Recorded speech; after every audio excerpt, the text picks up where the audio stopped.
24 घंटे के औकात में एक नमाज ना छोड़ो, नमाज ना छोड़ो।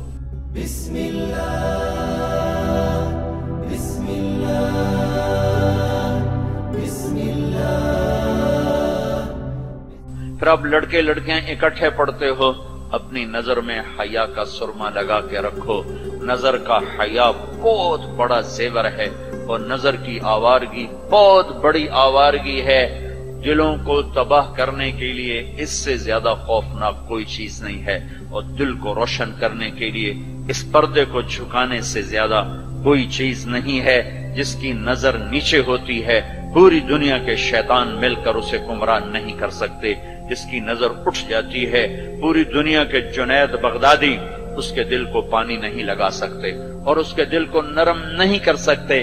आंखों के गलत इस्तेमाल से जो जहर अंदर जाता है इसका कोई तिर्याक कोई नहीं है, तिर्याक कोई नहीं है। और नजरों को झुकाने से जो ताकत अंदर जाती है उसको तबाह करने के लिए कोई बम ब्लास्टिंग नहीं है, कोई गोली नहीं है, कोई बुलेट नहीं है। ये ऐसी ताकत है कि अर्श तक इंसान को पहुंचा देती है। ये ऐसी ताकत है कि फरिश्तों को इसके कदमों में झुका देती है। ये ऐसा नूर है कि जब तुम्हारी आंख बंद होगी तो अल्लाह की कसम सूरज चांद का नूर भी तुम्हारे नूर के आगे शर्माएगा, मांद पड़ जाएंगे ये नूर। अगर तुम्हें अल्लाह ने आंखों का नूर दे दिया, अगर तुम्हें आंखों का हया दे दिया, दुनिया के सारे इब्लीस गुमराह नहीं कर सकते। उमैर बिन हबीब रोम की कैद में आए तो रोमन 10 आदमी थे, 9 कत्ल कर दिए। ये बड़े खूबसूरत थे, लंबे चौड़े थे, तो उसको एक रोमी सरदार ने अपना गुलाम बना लिया।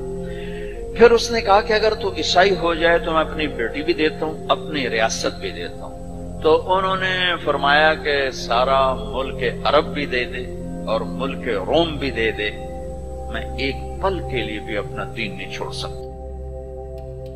फिर उसको एक तरकीब सूझी, उसने एक घर पूरा खूबसूरत फर्निश्ड उसमें उनको बंद कर दिया और शराब भी रख दी, खाना भी रख दिया। एक खूबसूरत लड़की को तैयार किया कि इससे गुनाह करवाओ। वो आ गई, वो गुनाह की दावत दे रही, यूं बैठो।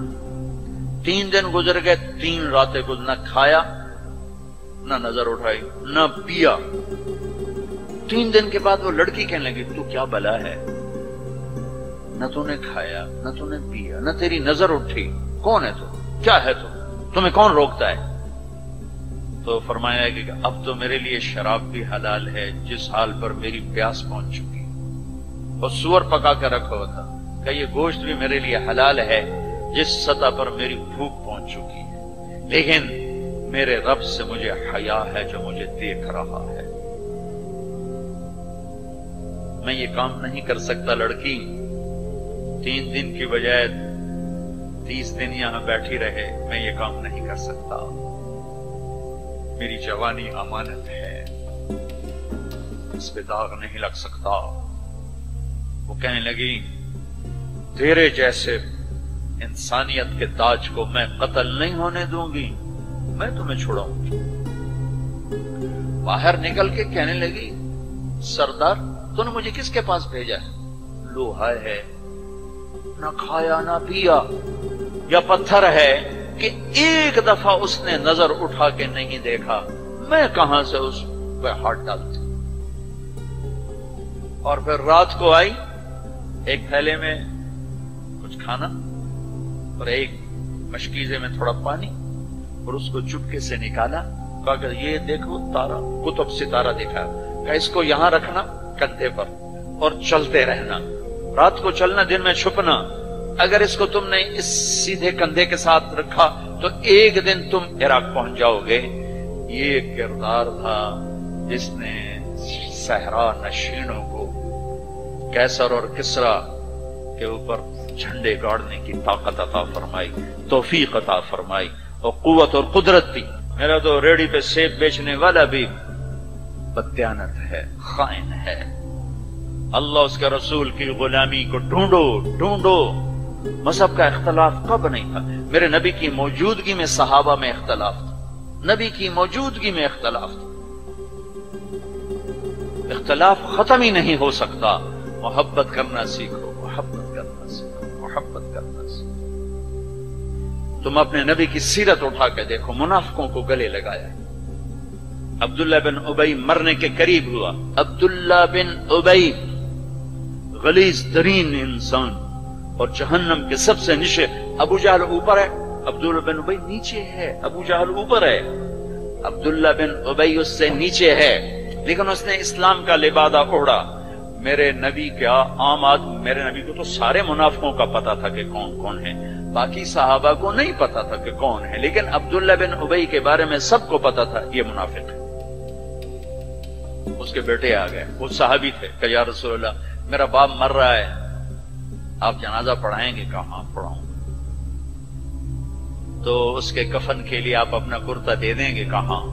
आपने अपना कुर्ता उतार के दे दिया। आप कहते मैं मुनाफिक के लिए क्यों करूं, कुर्ता दे दिया। वो मर गया तो उसके जनाजे पे खड़े हो गए। अब उमर सामने आके खड़े हो गए, या रसूल अल्लाह ये कौन है, पता है? कहा पता है। कहा तो इसका आप जनाजा क्यों पढ़ा रहे? कहा मेरे अल्लाह ने मुझे अभी तक रोका नहीं, यूं कहा है पढ़ या ना पढ़ मैं माफ नहीं करूंगा, मैं पढ़ता हूं शायद अल्लाह माफ कर दे।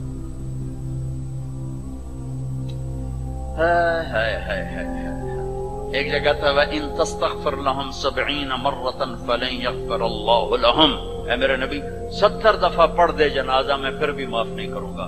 तो मेरे नबी ने फरमाया हाय अगर मेरा अल्लाह कहता कि ऐ मेरे महबूब अगर आप 70 दफा इनके लिए दुआ करेंगे जनाजा मैं माफ कर दूंगा, तो हमने कहा मैं इस कमबख्त का 70 दफा जनाजा पढ़ा देता, उसके उम्मती होकर सलाम का जवाब न दें, एक दूसरे के पीछे नमाज ना पढ़ें और कुफर के फतवे लगाएं, और आपने पढ़ा दिया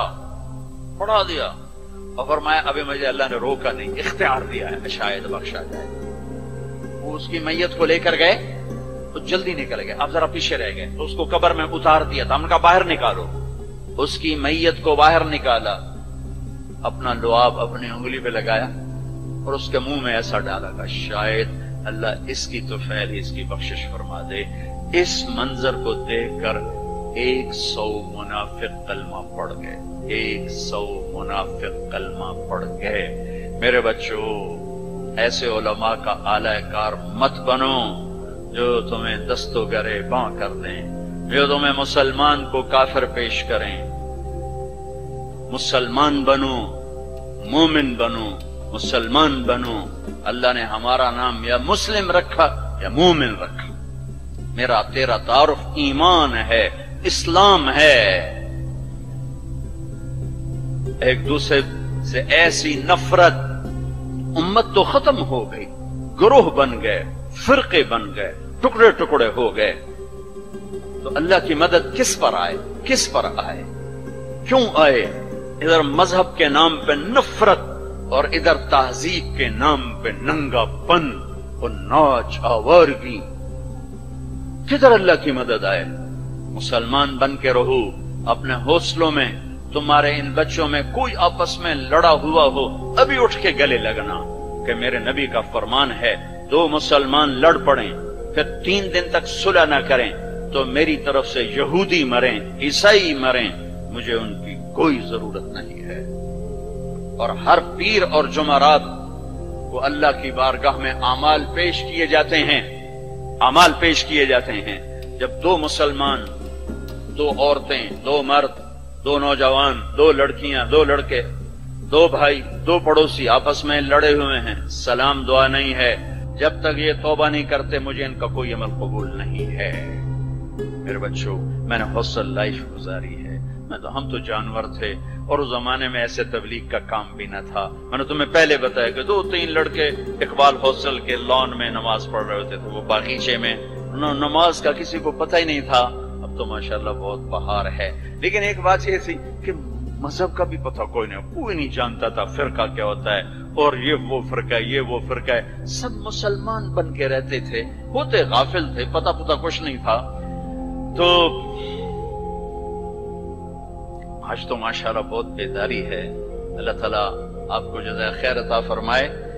मोहब्बत से रहो, उल्फत से रहो, नफरतों से ہماری آپس میں لڑائیاں ہوتی تھی مذہب کے نام پر نہیں. ویسے ہی وڈا کون ہے, میں وڈا تھا, میں چودھری ہوں, میں وڈا ذمہ دار تھا پتر, میں وڈے ذمہ دار تھا پتر, اس پہ لڑتے تھے. ویسے کبھی مذہب کے نام پہ ہو, اور ایسا کبھی نہیں تھا. ہمارے ایک وارڈن آئے, طالب صاحب رحمت اللہ علیہ, بڑے نیک استاد تھے لیکن تھے بڑے سخت. یہ استادوں سے کہتا ہوں ڈنڈے نہ اٹھاؤ, محبت کے پھول دو.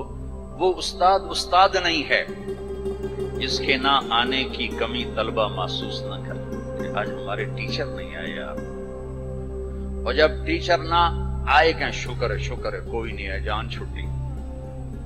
اب شکر ہے یونس صاحب کی کالی ٹوپی نظر نہیں آ رہی,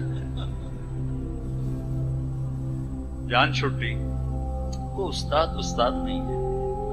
باپ گھر میں داخل ہو اور بچے ادھر چھپ رہے ہوں کہ ہیڈ ماسٹر آ گیا, پیو نہیں ہیڈ ماسٹر آ گیا ہے, تو وہ باپ نہیں ہے, ناکام باپ ہے. جس کو دیکھ کر بچے لپکے نہیں, بڑے یا چھوٹے. جس ماں کی کمی کو اولاد محسوس نہ کرے, جس باپ کی کمی کو اولاد محسوس نہ کرے, وہ ناکام والدین ہیں. ڈنڈا, سختی, یہ میرے نبی کا طریقہ نہیں ہے. محبت. وہ تھے بڑے یعنی مہربان تھے, لیکن وہ زمانہ ہی تھا ڈنڈے, کان پکڑو ڈنڈے. سختی سے بچے جھوٹ بولتے, اور استاد کی سختی سے لڑکا جھوٹ بولتا, والدین کی سختی سے اولاد جھوٹ بولتی. والدین اپنے بچوں سے دوستی لگانے کے بجائے ماں باپ بن کے دکھاتے ہیں, تو وہ اوروں کو دوست بناتے ہیں. جب وہ اوروں کو دوست بناتے ہیں تو وہاں سے غلط فیڈ ہوتا ہے, پھر غلط راہ پہ چلتے. چوتھی جماعت میں پڑھتا تھا. ماسٹر شفیع صاحب رحمت اللہ علیہ ہمارے استاد تھے, بڑے مہربان, ہمدرد, لیکن بہت سخت, بہت مارتے تھے. سردیوں کے دن تھے اور ہم کوئی 20 لڑکے تھے چوتھی جماعت میں. میں بیٹھا تھا 12ویں نمبر پر, اور انہوں نے سوال لکھایا سلیٹ پر. کوئی اوکھا سا سوال تھا, وہ کسی کو نہیں آیا. پہلا لڑکا اٹھا, سوال غلط, ٹھو. میں نے دیکھا مجھے بھی نہیں آتا, میرے پسینے چھوٹ گئے. میں گلے بھی آج خیر کوئی نہیں. پھر دوسرے کی باری آئی, ٹھو. پھر میں نے سوال کو سوچنا چھوڑ دیا کہ میں جان بچانے کے لیے سوچنے لگا کہ آج میں جان کے میں بچاؤں کہ ڈنڈے نہ پڑے. اب وہ قریب آ رہے ہیں اور میرا کمپیوٹر ادھر چل رہی ہے, اللہ کی میں آج بچا سوٹیں تو بچا. جب رہ گئے نا کوئی 3 لڑکے تو ایک دم میرا کمپیوٹر کھل گیا. ہماری تہذیب ثقافت گاؤں کی یہ تھی کہ ہمارے ٹیچروں کو والد صاحب گندم بھیجتے, چاول بھیجتے, گھی بھیجتے, مکھن بھیجتے, موسم کے پھل, آم ہے, کنو ہے, مالٹا ہے, امرود ہے, مٹھا تھا, لیمو تھا, بہت کچھ, بڑا باغ کا بڑا شوق تھا. اور مرچیں, نمک, ہر چیز جاتی, اور کوئی یہ رشوت نہیں ہوتی تھی. یہ وہ ہمارے والدین سعادت سمجھتے تھے کہ بھئی ہم اپنے بچوں کے استادوں کی خدمت کریں, سعادت سمجھتے تھے. اب میں سوچ میں پڑا, بھئی اب میں کیا کروں. تو کوئی موسم کا پھل سامنے کوئی نہیں, کنک بھی کوئی نہیں, چاول بھی کوئی نہیں, ہن میں کی کرا. تو مجھے یاد آیا کہ مرچیں ہیں. میں اٹھا, جب 3 رہ گئے, چوتھا میں, تو میں اٹھا, میں کہا استاد جی ابا جی آندے پیان کل مرچاں توڑے گھر اپڑ جیسے.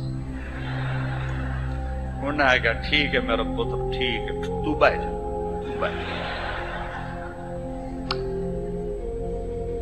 میں ڈنڈوں سے بچ گیا.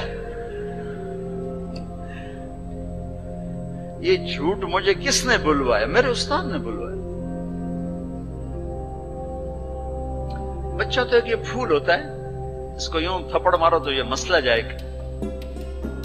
اور کسی بھی عمر میں سختی سے نفع نہیں ہوتی. ہر عمر میں محبت ہی ایک ایسا اصول ہے جس سے آپ دلوں کو خرید سکتے. سڑکوں پہ چل عمر گزری, 30 سال ہو گئے سفر کرتے, تو ایک سکیچ میرے ذہن میں بسوں کے پیچھے چل کے آیا ہے کہ کہ جب وہ نئی بس ہوتی ہے تو اس کے پیچھے لکھا ہوتا ہے ویک کو چکوری تھی، بڑے نخرے سے چل رہے۔ جب تھوڑی پرانی ہوتی ہے تو لکھا ہوتا ہے ہارن دے کر پاس کریں۔ یہ علم مجھے سڑکوں سے حاصل ہوا ہے، کسی یونیورسٹی کسی مدرسہ سے نہیں۔ ایک دفعہ میں ایک کوسٹر کے پیچھے جا رہا تھا اور میں اپنا مطالعہ کر رہا تھا، پڑھ رہا تھا سامنے والی سیٹ پر۔ پڑھتے پڑھتے ایسے میری اوپر نظر اٹھی تو ایک کوسٹر کے پیچھے گاڑی تھی، میری نظر پڑی تو اس کے پیچھے دو بول لکھے ہوئے تھے، دو جملے۔ اس نے یہ سارے دھونے دھو دیے کہ ایسا خوبصورت میں نے کہیں دیکھا ہی نہیں۔ یہاں لکھا ہوا تھا بہت بڑا کر کے دل ایسے، اور آگے یوں بنا کے آگے لکھا ہوا تھا برائے فروخت، دل برائے فروخت۔ دل کے نیچے لکھا ہوا تھا قیمت، آگے لکھا تھا ایک میٹھا بول، ایک میٹھا بول۔ یہ ماں بولے، یہ ٹیچر بولے، یہ باپ بولے، یہ دوست بولے، یہ بھائی بولے، یہ پڑوسی بولے، دشمن بھی بولے گا تو آپ اس کے ہو جاؤ گے، کہ دل چیز ہی ایسی ہے۔